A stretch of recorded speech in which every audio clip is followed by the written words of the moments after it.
So today's presentation is retiring from the farm, uh, sponsored in part by Sun Life Global Investments and presented by Dan Price. Dan grew up in southern Alberta and graduated from the University of Lethbridge, Bachelor of Arts in Political Science. And after graduating and obtaining his CPA and CA, he spent over 17 years working in corporate finance, both in Calgary and Kelowna, and joined the team at Sun Life Global Investments in November of 22. Outside of work, Dan's married, has two children that keep him really busy. Uh, he enjoys the Okanagan lifestyle and plays most sports. He's a past president of the Kelowna Chamber of Commerce and has previously volunteered as a hockey coach and as the treasurer of the Kelowna Figure Skating Club. Welcome, Dan. We're in good company today. Thank you for putting this on for us, and I'll pass it over to you and just turn my audio and video off here so I'm not a distraction, and I'll pop back up at the end here with some questions for you. Well, I like your video, Greg, though. You got a good background. Is that virtual or is that your office there? This is my office in Cochrane here. Yeah, we're just right on the 1A when you come down the big hill. Okay, I was kind of admiring that Fender guitar there in the bottom left there. I've got Yeah. a son that plays guitar, so he's got one like that as well. Do you play as well? I do, yes. Yes, played guitar my whole life. Nice. So I should have got you to play some intro music for me when we came Yeah, in. maybe next time I'll have something prepared to play in. There you go. Well, thanks so much. Good morning, everyone. Thanks for that great introduction, Greg, and greetings from sunny Kelowna, British Columbia. So I got to say, I'm pretty excited to be here today to talk about something that comes up a lot in my work week, and that's retirement planning. So for many farmers, retirement planning looks a little different than it does for most Canadians. Your farm isn't just your livelihood, it's your largest asset, it's your retirement fund, and it's often part of your family legacy. Now, because of that, the decisions that you make in the years leading up to retirement can have significant tax consequences. And without proper planning, a large portion of the value built up in the farm can be lost to the government in the form of unnecessary income taxes. So, today we're going to talk about some of the strategies available to Canadian farmers to help reduce taxes when transitioning out of your farm and thus help preserve more of the value you've worked so hard to build. We're going to cover things like succession planning. We'll talk about the lifetime capital gains exemption, as well as other tools such as the intergenerational transfer rules. Now, the goal of this session isn't to turn anybody into a tax expert, but rather to highlight some planning opportunities that you should be discussing with your key advisors. Speaking wise, I think my presentation should run for about 35 minutes, which should leave us lots of time at the end for any questions that you have. If I could ask, please keep your questions general, as I'm not allowed to provide tax advice in these type of settings. So if your question starts with, I have 200 acres of land and ... I'm going to likely have to pass on answering. So if that sounds good to everybody, we've got a lot to cover. So why don't we jump right into it, shall we? And just as a reminder, as Greg mentioned, this presentation is brought to you in part by Sun Life Global Investments. Who doesn't love a shameless plug, right?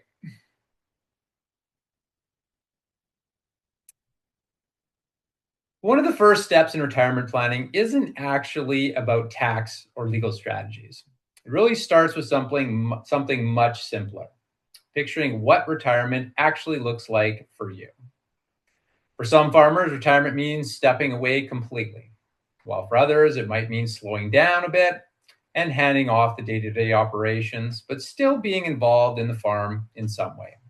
And for others, retirement doesn't happen overnight. It's more of a gradual transition. So the first question to ask yourself is, what do you want your life to look like in that next stage? For starters, what kind of lifestyle do you want in retirement? Do you want to continue living on the farm or do you want to move off the farm? Do you want to travel or do you want to own a vacation property in some exotic location? Secondly, can you stay busy in retirement? This is a big one. So you've likely spent decades working long hours on the farm. In retirement, might not even be in your DNA. Will you get bored quickly and start missing work? If so, your retirement might involve working a bit more. And finally, and perhaps most importantly, do you have enough money to retire? Now, as you can imagine, these are very difficult questions to answer, especially the money one.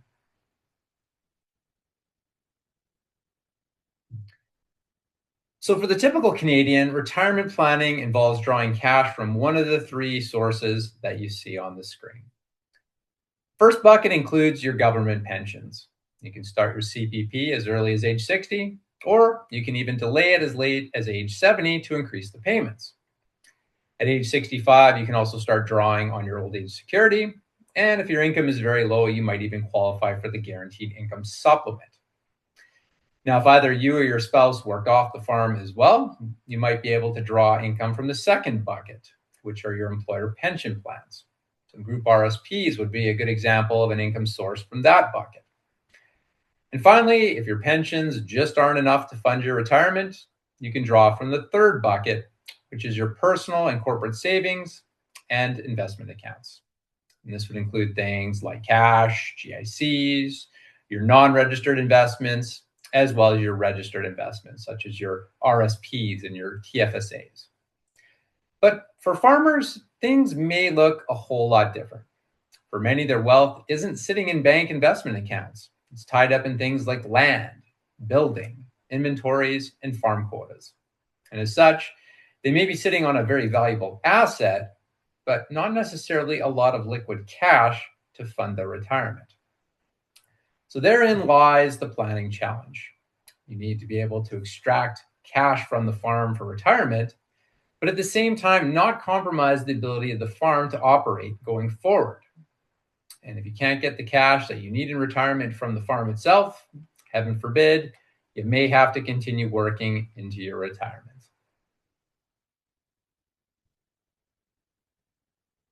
So if extracting value from the farm is a must, there are a couple different ways to do it, each with its own challenges and tax considerations. For some families, the goal is to pass the farm to the next generation, or perhaps someone else in their family. While for other families, an outright sale to a third party might be the preferred strategy. Either way, this no doubt will be an emotional decision for you to make, and you're going to have to deal with a number of competing interests. Unfortunately, there's no one solution that fits all, as all farming families are different.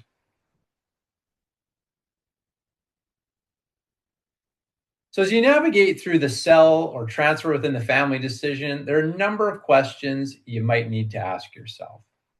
Let's start with the simplest one. Is there a potential successor out there in your family? So let's face it, more and more kids are leaving the farm for other careers. And if no one wants the farm, selling to a third party might be the only viable option for you. But on the other hand, what if multiple people in your family want the farm? And if so, the conversation is going to shift to how to structure farming operations to support multiple incomes going forward. Is that even possible? Maybe the farm just isn't big enough. Then what? Next, how important is maintaining the farming legacy to you? So the farm might have been in your family for generations. Do you really want to be the one that ends that legacy? Third, can your family members even afford to buy you out? So let's face it, farm values are higher than ever. So where will the kids or the other family members get the money to buy you out? Can the farm itself take on debt? Can the family members get personal loans? Or will you have to make large concessions to make a deal happen? And finally, we can't ignore the potential cash windfall from a third-party sale. So if someone knocked on your door and offered you $5 million for your farm, you'd at least think about it, right? Again, there are no right or wrong answers here. Every farming family is different. Sometimes the decision to sell to a third party is obvious, but in many cases, it's not.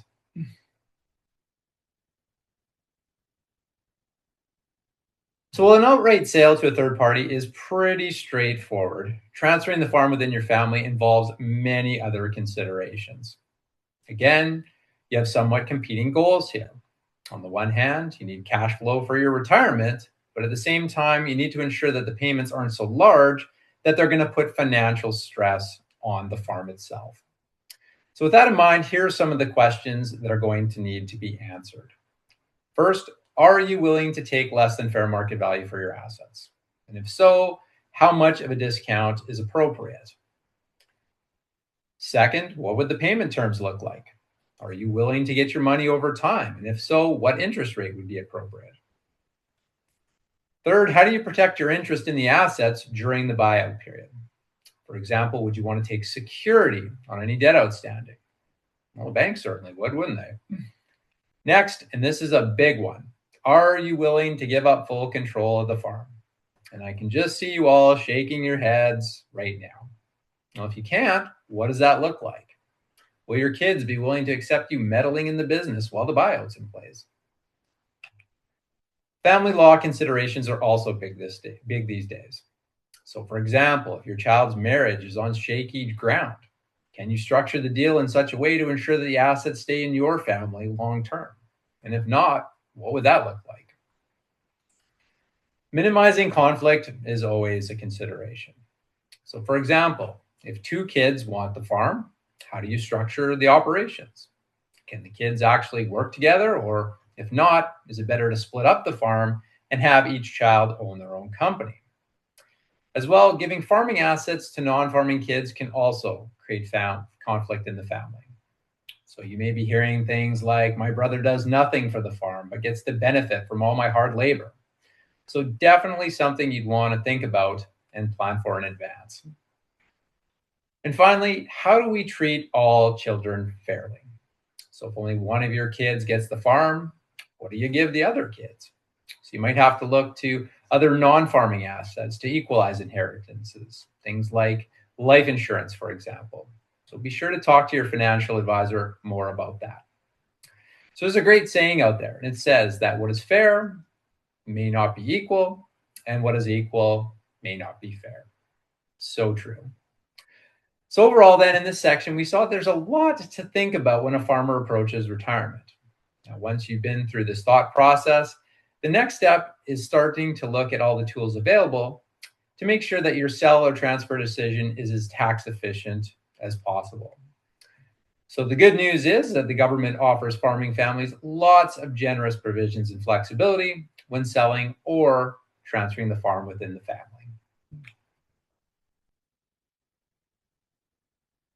All right, so that sets the stage for our agenda today. We're going to start things off by discussing the lifetime capital gains exemption. We'll look at the basic rules, and then we'll look at some of the common planning techniques that accountants use to help you take advantage of it. From there, we're going to take a look at the intergenerational transfer rules. So just like the capital gains exemption, they're a valuable planning tool for farmers that are looking to retire. Third, we're going to take a look at some potential pitfalls to watch for when you're doing your retirement planning. And finally, we'll finish up with some key takeaways from the presentation.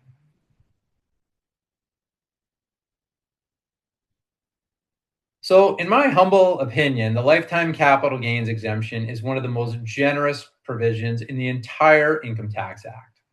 It allows for the sheltering of capital gains on the disposition of what we call qualified farm property.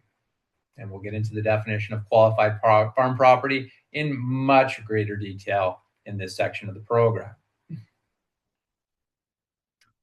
So for the 2025 tax year, the maximum capital gains exemption amount was set at $1.25 million. And with indexation, it should increase to around $1.275 million here in 2026. Now, while $1.25 million sounds like a lot, the value of farms these days is often well above this amount. So in practice, the capital gains exemption is often used in combination with other planning tools, such as the intergenerational transfer rules, in order to minimize income taxes for farming families.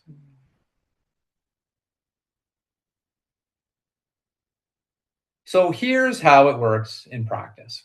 So let's say Jim sells his farm to a third party for $3.5 million.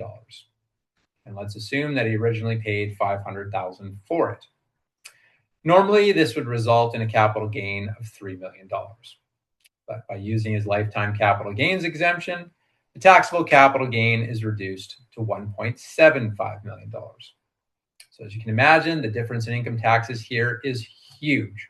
So be sure to use your capital gains exemption at some point in your lifetime if you can.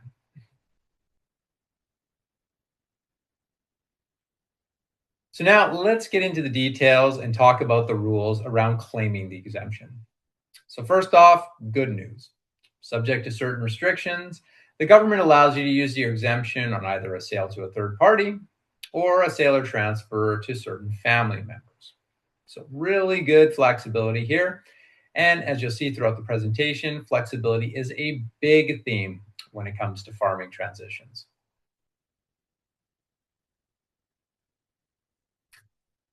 So as I mentioned a couple slides ago, the exemption is potentially available on the sale or transfer of what we call qualified farm property, or QFP. And essentially, there's four conditions that need to be answered in order to determine if a farm property meets that definition of QFP. First off, is it the right type of property? Second, does a qualifying person own the property? Third, was a qualifying operator carrying out the farming business? And finally, was the property used principally in a farming business? So let's take a look into each of these in greater detail. First up, what assets are the right type of property? In other words, what farming assets can qualify for the capital gains exemption? Well, first off, land and buildings qualify. No surprises there. But there are also some more obscure assets that qualify as well, such as farm-related quotas, shares of a family farm corporation, and finally, interests in a family farm partnership. Now, unfortunately, not all farming assets qualify as QFP, believe it or not. And the items you see on the screen might surprise you a bit. First off, machinery and equipment don't qualify. Neither do livestock inventories or crop inventories. But as you can see at the bottom of the screen in orange, these items don't qualify if they're owned personally by the farmer, for example, in a sole proprietorship. Now, the good news here is that by moving these assets into farming partnerships and corporations, you might be able to get them to qualify for the capital gains exemption. And we'll see an example of this later on in one of our case studies.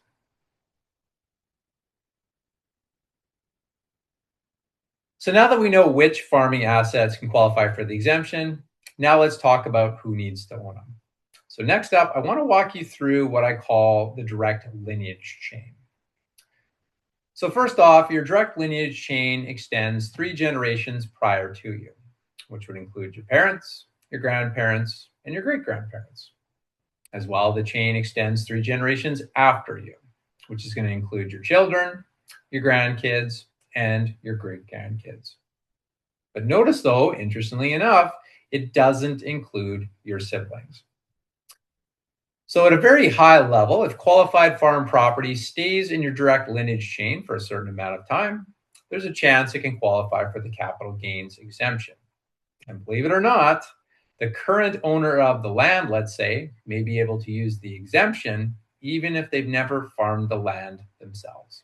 They can rely on their previous generations in order to meet all the testing.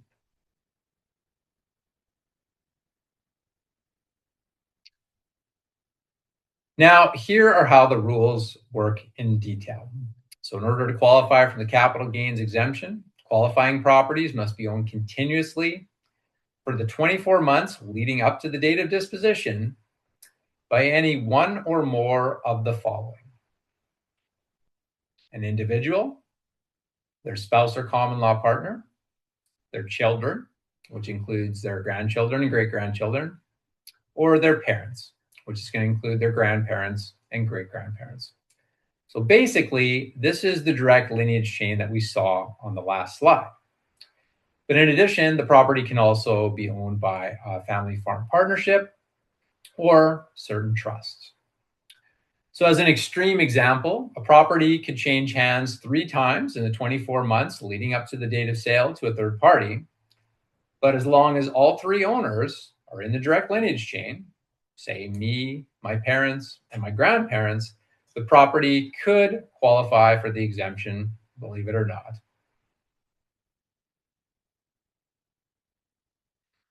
So just to recap then, we now know what properties can qualify for the exemption and who can own them up to the date of disposition. So now let's discuss the rules about who can operate the farm. So in other words, to qualify for the capital gains exemption, who has to be doing the farming? So again, we see people in the direct lineage chain. But we also see that the operator of a farm can also be a beneficiary of a personal trust that owns the farm, a family farm partnership run by people in the direct lineage chain, or a family farm corporation, again, run by people in the direct lineage chain. So for example, I may own a piece of land personally and my corporation does the farming. That could work for the exemption. Or again, I own a piece of land and this time my grandson does the farming. Again, that could potentially work. So overall, really good flexibility here when it comes to who can operate the farm.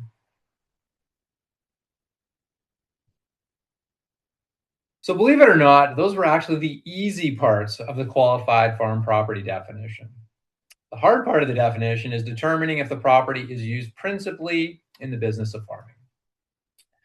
So unfortunately, each type of farming property has its own test in this area.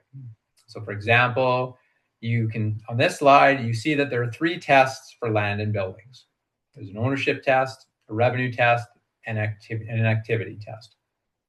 Now, the rules here are just too complicated to go through in this presentation, but if I were to summarize them, it would go something like this. First, the property needs to be used principally in the business of farming. So this generally means greater than 50% of the time. So for land, for example, greater than 50% of the acres must be farmed greater than 50% of the time. And keep in mind that third-party land rentals and sharecropping aren't considered farming in the eyes of CRA. Secondly, the farm needs to be a primary source of income for the farmer. So in other words, not a hobby farm in most cases. And finally, we need a farm operator that's actively engaged in the farming business. So in other words, actively managing the farm operations. So basically what we're looking for here is a legitimate farm operation. So definitely a lot going on here. So the best piece of advice I could give you is talk to your tax accountant well in advance of your retirement, ideally 3 to 5 years before, to make sure that you're meeting the definitions in order to qualify for that lucrative capital gains exemption. As well, be sure to keep a detailed history of land ownership and usage within your family, as CRA may need it as part of your capital gains exemption claim.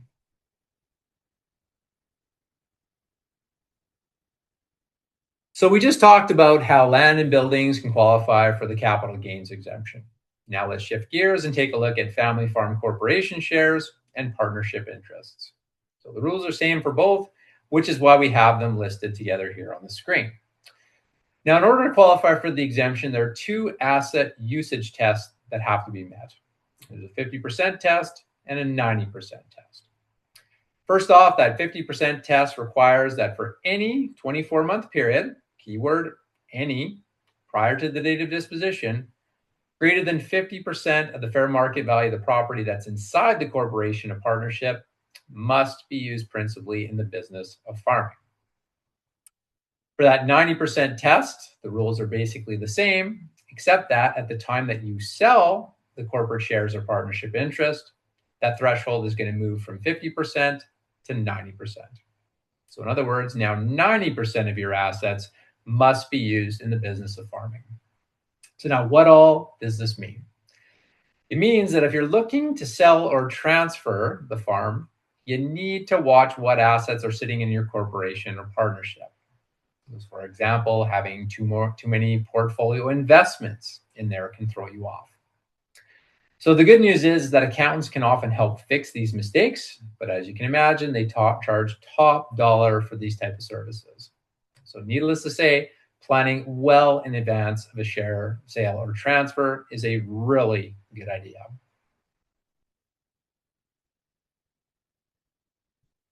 Whew, certainly a lot to digest there, right? But hopefully the point came across that as long as the farm is owned and actively farmed by those in your direct lineage chain, you may be able to use up your capital gains exemption. All right, let's get away from the technical for just a minute, give our brains a bit of a break, and talk about the fun stuff, the planning. So let's meet the Jones family. Jim is 63 and runs the farming operations as a sole proprietor. His daughter Ann and son Sam work on the farm as well. His wife Jane works off the farm, as does his other son Ben. Now, owning a farm through a sole proprietorship is by far the simplest way to go. But unfortunately, that structure does have some limitations. And as such, many farmers choose to transfer their farming operations to either a family farm partnership or a family farm corporation, and in doing so, bringing their families into the ownership structure. Now, the good news here is that there are tax elections available to allow you to make that transfer on a tax-deferred basis. So in other words, no tax to you at the time of transfer. Now, that said, you also have options to pay the full amount of tax on the transfer or even some amount less than the full amount, which actually makes sense in certain situations, and I'll explain this more in a couple of slides. But bottom line is, again, there's a ton of flexibility for farmers in this area. So now let's talk about some of the benefits of going from a sole proprietorship to either a partnership or a corporation. So first off, remember from earlier on in the presentation where we saw that machinery, equipment, and inventories don't qualify for the capital gains exemption if they're owned personally. But also recall that family farm corporation shares and partnership interests do qualify. So technically, by moving those assets into a corporation or partnership, you now get them to qualify. Ta-da! Benefit number 2 comes from bringing family members into the ownership structure. So when Jim operated as a sole proprietor, only he could benefit from a capital gains exemption on the farm. But with partnerships and corporations, there's the potential for other members of his family to use their capital gains exemption down the road as well. So keep in mind, though, the farm has to grow in value after the transfer for the family to be able to benefit from this. So for example, let's say the farm was worth $3 million at the time Jim sets up the new farm corporation. And now let's say in 10 years, the farm value goes up to $6 million and then is sold to a third party. So when they sell their shares in the corporation, potentially all 5 family members might be able to use their capital gains exemption to reduce the overall tax bill for the family, which would be a great result. Overall here, as a disclaimer, I will say that the rules are very complicated here, and there's no guarantee you'll get the 2 benefits that you see on the screen by changing your business structure. But with proper planning and guidance from your accountant, you may be able to get the best tax result for your family. Now, in addition to the 2 benefits that we saw on the last slide, there are also some other potential benefits available if you operate through a corporation. So the first is potentially lower tax rates through access to the small business deduction. With personal tax rates being as high as they are, there's definitely an incentive to having income taxed at lower corporate rates. So for example, the highest marginal tax rate here in Alberta is 48%. So in a sole proprietorship, if you earn $1 profit from the farm, after taxes, you'd have 52 cents left over to be used to purchase inventory, pay down your debt, or even start a corporate investment portfolio. Now, conversely, if you earn that money in the corporation, the small business corporate tax rate is just 11%, meaning you now have 89 cents left over for those things. So that's a significant difference and a big reason that so many farmers incorporate their business. The second potential benefit comes from options available in post-retirement financial planning. So when you move farming assets into a corporation, the corporation actually needs to pay you back for them. So this can be in the form of cash, a promissory note, shares of the corporation, or likely a combination of all 3. And any upfront cash and payments on that promissory note can then be used to fund your retirement spending. And finally, moving to a corporate structure may allow you to use up your remaining capital gains exemption. So as I mentioned earlier, you have the option to transfer your farm to a corporation without creating a capital gain. That said, you can also choose to create a capital gain just large enough to be fully sheltered by your capital gains exemption. So for example, let's say we choose a transfer value that creates a capital gain of exactly 1.25 million, and then we offset that gain with our 1.25 million exemption. Sounds like a great result, right? No tax. But unfortunately, there's a bit of a catch. As we'll see later on in the presentation, the government uses something called alternative minimum tax to try and prevent you from paying absolutely no taxes whatsoever on this type of transaction. But again, some potentially big benefits available when going to a corporate structure. And remember, always get advice from your accountant if you're looking to incorporate your farm. Okay, well, that wraps up our discussion on the capital gains exemption. As we saw, it's a very valuable planning tool for farmers, and the government gives them lots of flexibility to allow it to be claimed. Now, let's shift gears a bit and talk about another powerful planning tool. And we'll start our discussion on the intergenerational transfer rules, or rollovers, as I'll call them in this section. So at a very high level, the transfer rules allow you to transfer or roll over certain farm assets to a child, grandchild, or great-grandchild on a tax-deferred basis. This rollover can be done during your lifetime or a death. And unlike the capital gains exemption, there's no ceiling to work with. So you could, theoretically, roll a $10 million piece of land to your child and not trigger income tax. As well, believe it or not, you can use a rollover in your capital gains exemption on the same transaction, which is actually fairly common in farm transition planning. But as a caution, never assume that because you qualify for one, that you qualify for the other, as the rules with capital gains exemptions and intergenerational rollovers are similar in some respects, and yet very different in others.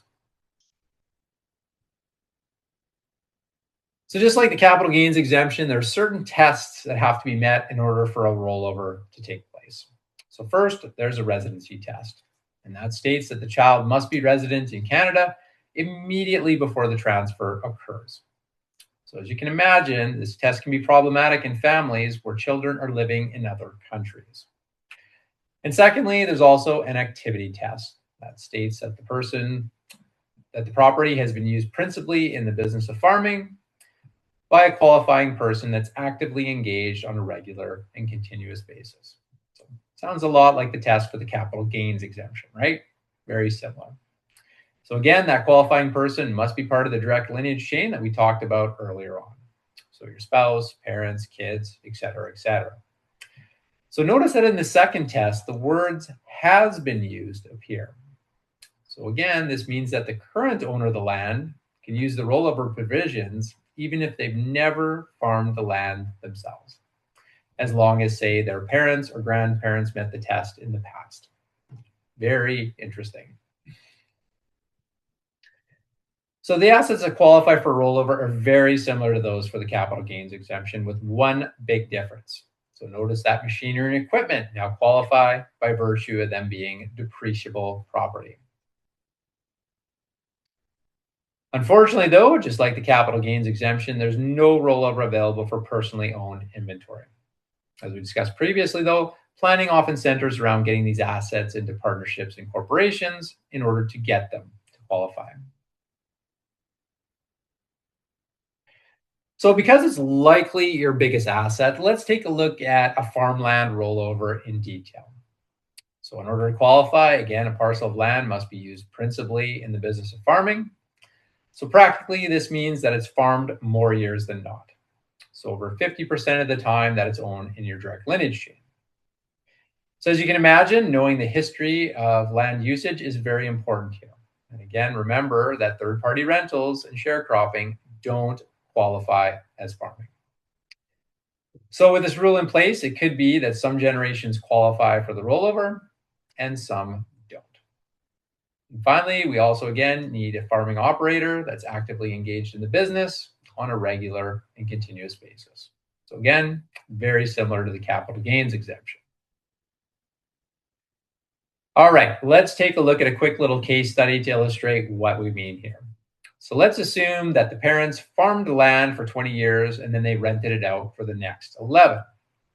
Well, at this point, as the farmland is used more years than not in farming, it would qualify for a rollover to the kids. But now let's assume that after the transfer, the kids rent out the land for another 10 years. So now it's been farmed 20 years and not farmed for 21 years. So unfortunately, at this point, it wouldn't qualify for another tax-deferred rollover.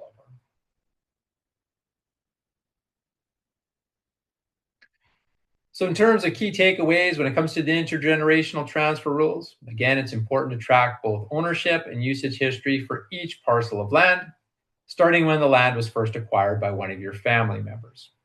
And as well, keep in mind that memories fade over time, so be sure to extract information from older generations while they still have mental capacity. All right, we're almost at the finish line, I promise. So we talked at length today about some of the ways to transition your farm in a tax-efficient manner. But as you're about to see, there's also some pitfalls that you need to watch for that could potentially trip you up along the way and increase your tax bill in doing so. So let's have a look. So the first area to watch for is accumulating non-farming assets inside a farm corporation or partnership. So as I mentioned earlier, having too many investments inside your farming corporation can potentially put you offside for a capital gains exemption claim. So if you are considering investing excess funds, be sure to talk to your tax accountant. Perhaps you should invest elsewhere, perhaps a holding company, or even personally. Second thing to watch for is using farming assets for non-farming purposes. So for example, I live in Kelowna, so let's say I grow grapes. That's farming. But now let's say I take those grapes and start making wine. Well, unfortunately, winemaking isn't farming. So if I use the same assets for both, I could potentially put myself offside for a capital gains exemption claim or a rollover. Another thing you need to watch for is US citizenship. And the main message here is that just because something is tax-free up here in Canada doesn't mean it won't be taxable down in the US. So if you are indeed a US taxpayer, be sure your tax accountant knows that. And keep in mind, if you're born in the States, you are in fact a US person for tax purposes. Having non-resident children can also be problematic. So as we saw in the intergenerational transfer section, to qualify for a rollover, that child must be resident in Canada immediately before the transfer takes place. So if you do have children living abroad, you may need to consider other non-farming assets in order to equalize inheritances. So things like life insurance proceeds or perhaps some non-farming real estate. And finally, we have, again, alternative minimum tax, or AMT as we know it. So I'm not going to get into the weeds of this one, other than to say that proper planning needs to be done beforehand to ensure that you can recover the taxes you paid through this mechanism. That said, accountants are usually pretty good at doing this. So that's it for the details. Let's finish things up with some key takeaways from the presentation. So first up, the decision to retire is a difficult one filled with emotion and conflicting interests. So you're going to need support in this process. And a financial advisor can be a big help in this area with everything from determining your cash needs in retirement, reviewing your sources of cash, and most importantly, identifying any shortfalls. Second of all, it's good to be aware of things like the capital gains exemption and the intergenerational transfer rules. But I can't stress enough that if you're planning to sell or transfer the farm in the next 3 to 5 years, start working with a tax accountant now. So believe it or not, a lot of firms actually have farm transition specialists on staff these days. So finding a good one is a really good plan. And finally, if your retirement plan is to sell to a third party, you might wind up with a lot of cash. And if you do, you need to start thinking about how to properly invest it and how to transfer it to future generations. So again, a financial planner can be a valuable resource here in your journey.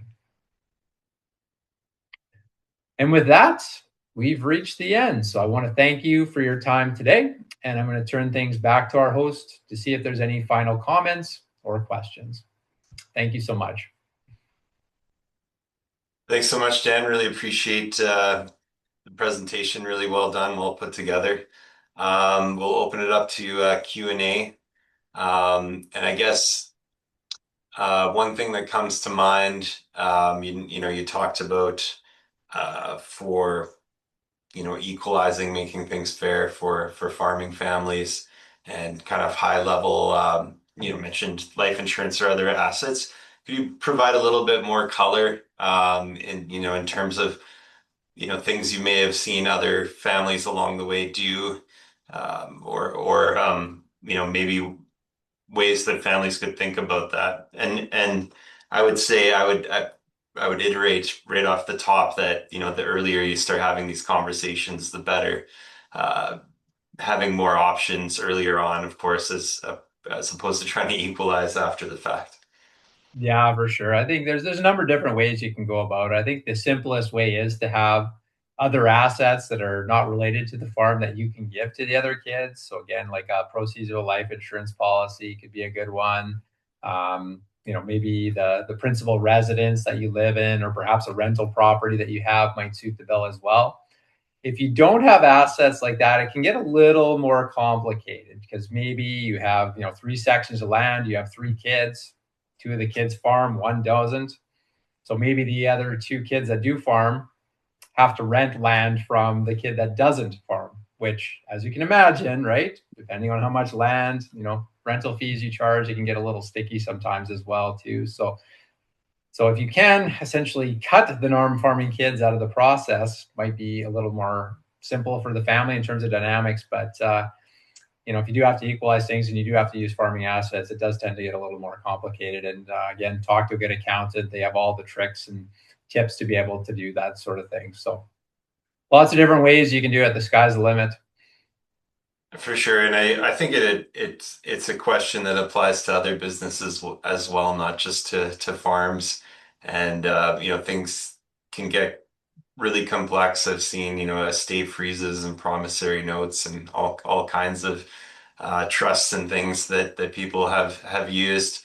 And again, it's the later in the game that you get to those things, the more complex and difficult they are. And if you can really start right when you have kids, getting them with some life insurance and